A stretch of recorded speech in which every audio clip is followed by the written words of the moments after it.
여러분 안녕하십니까? 인간과 리더십을 다루는 김로벨TV입니다. 오늘은 땅에 대해서 좀 얘기를 해보겠습니다. 우리가 좋아하는 부동산이 아니라 국가의 영토. 미국이란 나라는 굉장히 크죠. 북아메리카라고 그러는데 그 북아메리카의 반을 차지하고 있습니다. 아마 영토 크기로 따지면은 3위나 4위 정도 될 겁니다. 그런데 애초부터 북아메리카를 미국이 처음부터 차지하고 있었던 것이 아니라 독립전쟁 이후에 땅을 점점 넓혀가기 시작했습니다. 그런데 그러한 미국의 영토 확장 과정을 보면은 돈 주고 산 땅이 굉장히 많습니다. 그거에 관해서 한번 알아보겠습니다. 참 돈 주고 영토를 산다? 이해가 안 가죠. 이 문제는 반드시 영토 확장뿐만 아니라 그 당시에 최고 지도자의 리더십과도 관련이 있는 문제입니다. 이 위에 있는 지도는 미국의 영토 확장 과정을 말해주고 있는데 여기 나와 있듯이 독립될 당시에는 지금 영토의 한 3분의 1 정도밖에 안 되는 요 정도밖에 안 됐습니다. 영토가. 근데 그 이후에 전쟁을 통해서 또는 돈을 주고 땅을 매입하게 되죠. 그래서 지금 미국의 총 면적을 938만 제곱킬로라고 합니다. 그런데 돈 주고 산 땅, 즉 매입 면적이 391만 제곱킬로입니다. 그걸 위해서 지불한 돈은 옛날이긴 하지만 총 3,720만 불입니다. 정말 껌값이죠. 껌값. 우리로 치면 한 400억이 조금 넘나요? 대장동 하나만 개발해도 개발이익이 1조 8천억 원이 나오는데 한 400억, 450억 주고 391만 제곱킬로를 샀습니다. 그거는 현재 미국 영토의 약 40%가 되는 크기라고 할 수 있습니다. 잘 알려지다시피 제일 먼저 산 땅이 루이지애나 테리토리입니다. 이건 1803년에 프랑스 나폴레옹으로부터 매입했는데 반드시 지금의 그 미국 남쪽에 있는 루이지애나 주가 아니라 요 루이지애나 테리토리 가운데에 미시시피 강이 흐릅니다. 이 미시시피 강 이 일대를 그냥 루이지애나 테리토리라고 했고 이거는 프랑스의 영토였습니다.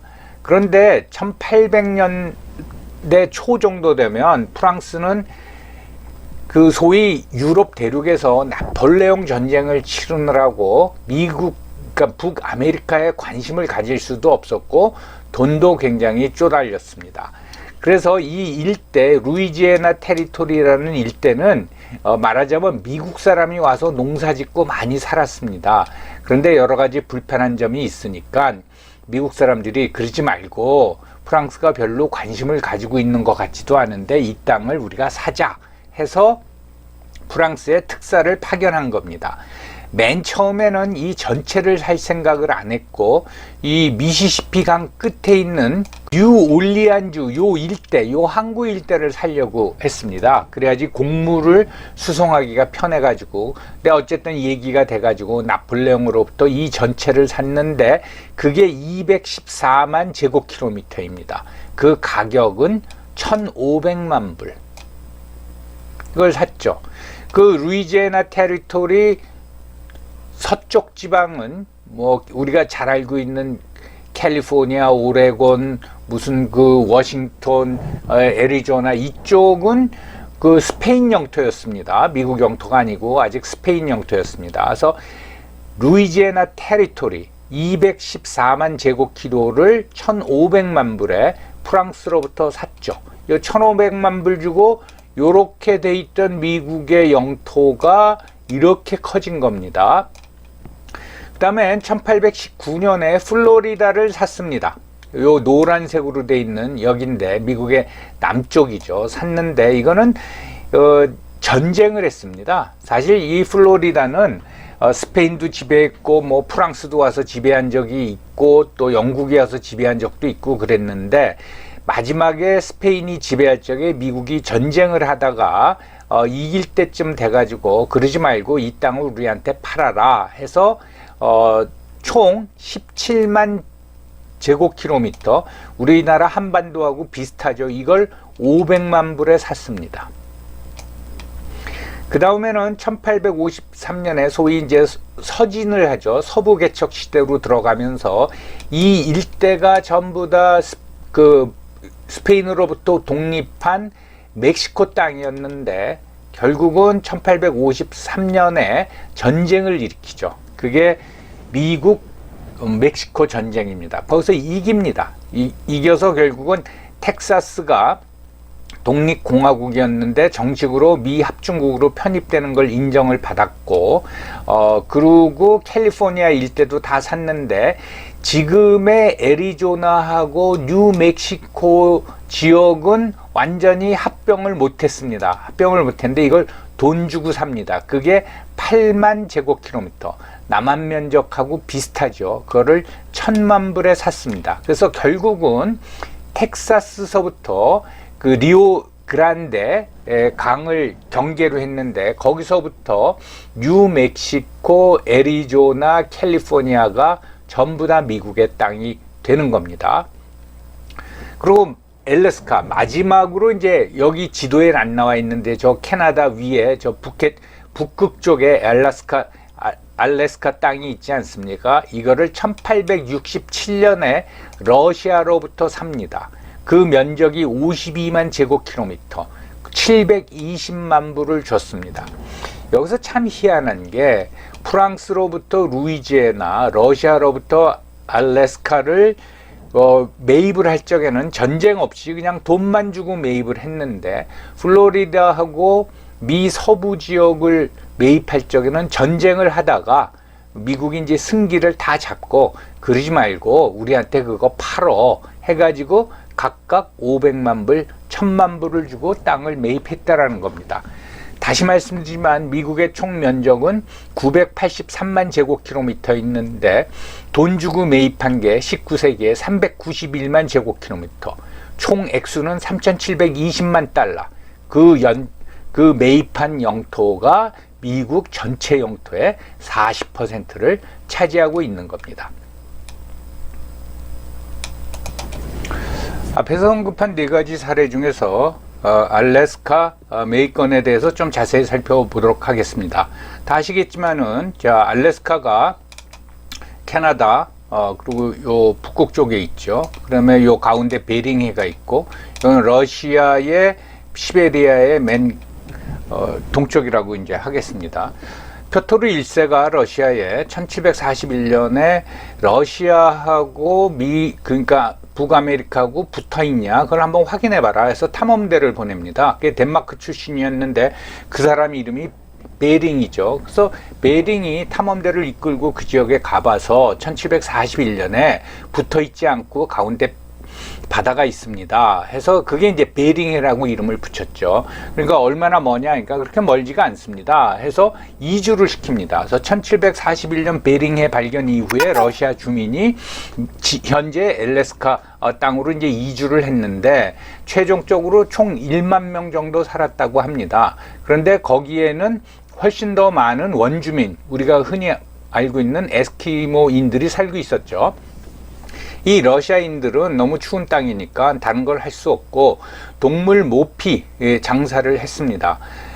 그런데 1867년 정도 되면 너무 남획을 많이 해가지고 이제 힘들해질 그 상황이었습니다. 그러니까 뭐 별 볼 일 없는 땅이 돼버렸죠. 그래서 러시아 입장에서는 그 바다 건너서 추운 바다 건너 알래스카에 또 주민들이 살고 있으니까 거기 군대도 보내야 되고 좀 이제 골치가 아픈 상황이었습니다. 그런 상황 속에서 미국이 아시아와 무역을 이제 늘리려면 중간 기지가 필요한데 그걸 이제 알래스카로 생각했습니다. 그러니까 우리가 흔히 미국을 간다 그러면은 항로 그러면 그냥 일반적으로 생각할 적에 태평양을 이렇게 질러서 갈 것 같지만 그건 굉장히 길죠. 그래서 오히려 알래스카 쪽으로 붙어서 가는 게 더 짧은 거리 아닙니까? 아마 우리나라 미주 노선도 그렇게 가는 걸로 알고 있습니다. 중간기지로 그러려면 알래스카 지역이 좀 필요하다. 왜냐하면은, 그 중간에 이제 캐나다가 있으니까. 그래서, 그러면은 지금의 알래스카 지역, 미국이 러시아 땅인데 요걸 뭐 러시아가 뭐 별볼 일 없이 생각하니까 요걸 좀 사자고 그래야겠다 해서 이제 협상이 시작이 된 겁니다. 반면 러시아는 그때 크리미아 전쟁을 하고 있었습니다. 영국하고. 그러니까 전쟁 비용이 부족했죠. 그러니까 땅을 팔라 그러니까 아이고 전쟁 비용도 필요하고 그다음에 뭐 알래스카에서 이제 동물도 잘 안 잡히고 하니까 팔자. 또 한편으로는 미국한테 지금 파는 게 낫지.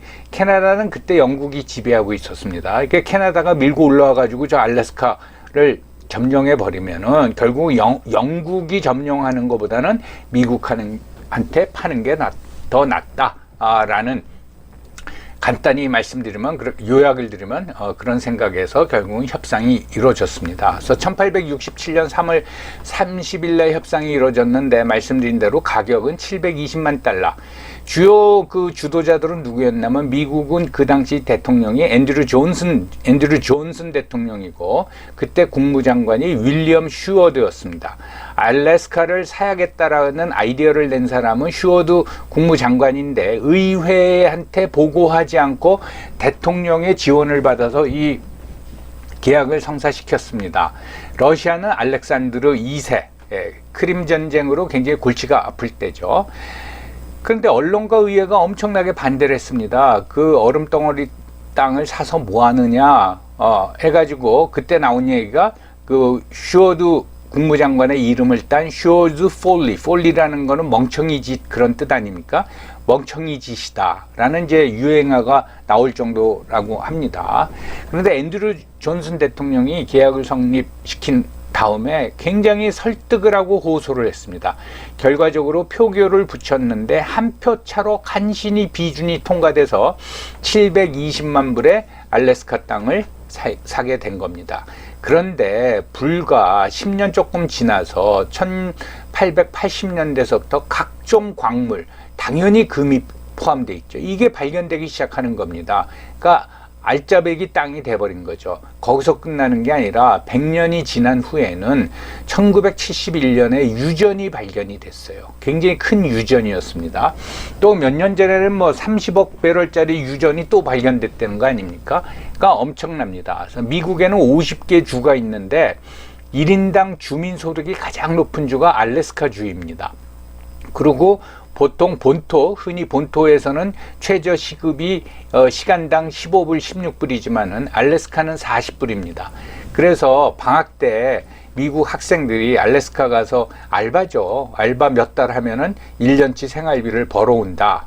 그래서 많이들 갑니다. 그리고 더군다나 냉전 시대의 전략적 요충지죠. 가령 냉전 시대에 소련이 지금의 미국 알래스카를 차지하고 거기다 미사일 기지를 배치했다고 한번 생각해 보세요. 미국 입장에서는 끔찍한 거죠. 그래서 알래스카는 슈어드 데이라는 게 있습니다. 3월 마지막 주인가 그래요. 그래서 이 자기네 그 주민들이 지금 알래스카 주민들이 자기네 그 얼음덩어리 땅을 미국의 영토로 편입되게 하는 슈어드 국무장관을 기념해서 슈어드 데이라는 게 있습니다. 여기서 앤드류 존슨은 미국 대통령 중에 정말 별 볼 일 없는 대통령입니다. 아직도 그렇게 칩니다. 그런데 슈어드 장관의 얘기를 듣고 뭔지 모르지만 필이 꽂혀가지고 걱정하지 말고 추진해라. 내가 설득하겠다. 해가지고 이 슈어드가 이 땅을 매입하는데 적극적으로 지원을 해준 거죠. 그러니까 그걸 알아볼 수 있는 이런 안목은 대통령이 이제 있어야 된다 그거죠. 앤드류 존슨은 다른 업적을 떠나서 알래스카를 매입하는데 적극 지원하고 한 것만으로도 미국 국익을 위해서 큰 역할을 한 겁니다. 요 위에 있는 이미지가 1867년에 알래스카 매입 결정을 하고 미 정부가 발행한 수표입니다. 흐릿해서 잘 안 보이시겠지만요. 여기에 720만 달러라는 표시가 돼 있습니다. 그래서 저는 미국이 참 재밌다. 전쟁을 해서 아예 뺏어버리던가 그러지 전쟁을 하다가 야, 그 땅 우리한테 팔어 해가지고 산단 말이죠. 한편 생각해 보면은 그게 가장 확실한 방법인 것 같습니다. 그냥 침략을 해서 땅을 뺏어버리면은 나중에 역사적으로 욕을 먹지만은 돈을 주고 사버리면은 할 말이 없잖아요. 자, 이거 딱 보여주고, 야, 우리가 돈 다 줬어. 하면 할 말이 없잖아요. 그게 미국적 무슨 뭐 위즈덤인지 그건 모르겠습니다. 아무튼 거의 대부분을 돈을 주고 샀습니다. 우리나라도 영토를 넓힐 기회는 굉장히 많았죠. 세종대왕이 이제 스시마 정벌에 성공을 하고 거기 완전히 복속하겠다라는 그 약속을 받아냈는데 그거를 병합하지는 않았죠. 그때 병합했으면 어떻게 됐을까 그런 생각도 들고, 그 다음에 이제 간도나 연해주는 사람들이 안 살지 않았습니까? 19세기에 그때 우리나라 사람들이 가서 거기 경작을 하고 이주민이 굉장히 많았는데 우리는 그 사람들을 처벌했습니다. 예. 그러니까 왜 뭐 남의 나라 땅을 가느냐 그런 것도 있긴 하지만은 왜 어떤 그 왕의 봉토에서 벗어나느냐 그런 뜻이었겠죠. 처벌을 했죠. 그래서 좋게 말하면은 침략적이지 않았지만은 진취적이지도 못한 거죠. 그저 그냥 반도 내에서 우리끼리 그냥 살자 그런 생각을 한 것 같습니다. 이런 진취성이 우리한테 나타난 게 저는 1960년대 수출 주도형 산업화를 하면서 우리한테도 그런 잠재되어 있던 진취성이 발휘되기 시작했다고 생각을 합니다. 우리가 만들어서 파니까 팔리네. 그렇다면 우리가 그 세계로 우리가 쭉 뻗어 나가자. 그래서 이제 뭐 자동차도 팔고 반도체도 팔고 지금은 이제 배도 팔고 그러는 거 아닙니까? 그래서 이런 폐쇄적 세계관에서 벗어나는 게 중요한데 이제는 영토를 군대가 가서 점령하거나 또는 우리가 돈을 줄 테니까 팔아라 한다고 영토를 팔 나라들은 없죠. 그렇다면 뭐냐? 이제는 시장이 영토라고 봐야 됩니다. 그러면은 시장은, 세계 시장은 누가 가서 개척을 하느냐? 그건 기업이 가서 개척을 하는 거죠. 그래서 저는 기업이 시장을 확보하고 확대하는데 정부는 적극 지원을 해야 되고 그 얘기는 규제를 완화해야 된다라고 저는 생각을 합니다. 미국 영토의 40%는 돈 주고 샀다. 참 재밌는 일이죠. 현상이죠. 그래, 그것에 대해서 오늘 알아봤고요. 다음 시간은 해외에 우리는 어떤 땅을 가지고 있나, 해외에 있는 한국의 땅에 대해서 말씀드리도록 하겠습니다. 여러분 오늘도 경청해 주셔서 감사합니다.